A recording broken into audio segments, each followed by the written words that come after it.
Hello friends, आज की एक और नई कहानी में आप सबका स्वागत है। आज की कहानी पसंद आए तो लाइक ज़रूर करें, कमेंट ज़रूर करें। कमेंट नहीं करोगे, लाइक नहीं करोगे तो मुझे पता कैसे चलेगा कि आपको कहानी पसंद आई है या नहीं। तो जल्दी से कहानी सुनो, लाइक करो, कमेंट करो, शेयर करो और जो नए हैं वो प्लीज़ मेरे चैनल को सब्सक्राइब करो। 8 साल का एक बच्चा 1 रुपए का सिक्का मुट्ठी में लेकर एक दुकान पर जाकर कहा, क्या आपके दुकान में ईश्वर मिलेंगे? दुकानदार ने ये बात सुनकर सिक्का नीचे फेंक दिया और बच्चे को निकाल दिया। बच्चा पास की दुकान में जाकर 1 रुपए का सिक्का लेकर चुपचाप खड़ा रहा। ए लड़के, 1 रुपए में तुम क्या चाहते हो? मुझे ईश्वर चाहिए। आपके दुकान में है क्या? दूसरे दुकानदार ने भी भगा दिया, लेकिन उस मासूम बच्चे ने हार नहीं मानी। एक दुकान से दूसरी दुकान, दूसरी से तीसरी, ऐसा करते करते लगभग 30 से 40 दुकानों के चक्कर काटने के बाद एक बूढ़े दुकानदार के पास पहुंचा। उस बूढ़े दुकानदार ने पूछा, तुम ईश्वर को क्यों खरीदना चाहते हो? क्या करोगे ईश्वर लेकर? पहली बार एक दुकानदार के मुंह से ये प्रश्न सुनकर बच्चे के चेहरे पर आशा की किरणें लहराई।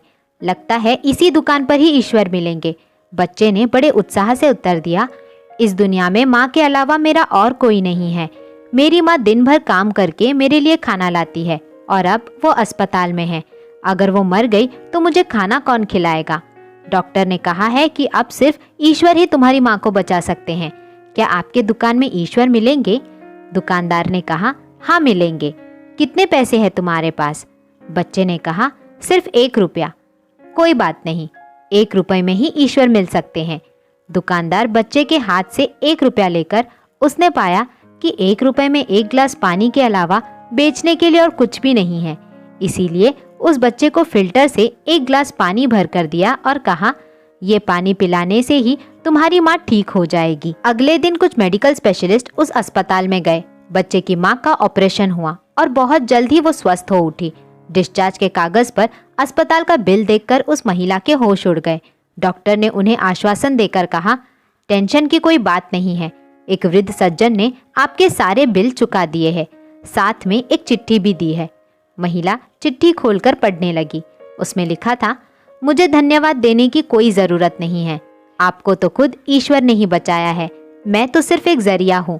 अगर आप धन्यवाद देना ही चाहती है तो अपने मासूम बच्चे को दीजिए, जो सिर्फ 1 रुपया लेकर ना समझो की तरह ईश्वर को ढूंढने निकल पड़ा। उसके मन में ये दृढ़ विश्वास था कि एकमात्र ईश्वर ही आपको बचा सकता है।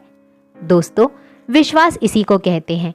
ईश्वर को ढूंढने के लिए करोड़ों रुपए दान देने की जरूरत नहीं होती। अगर मन में अटूट विश्वास हो तो वो 1 रुपए में भी मिल सकता है।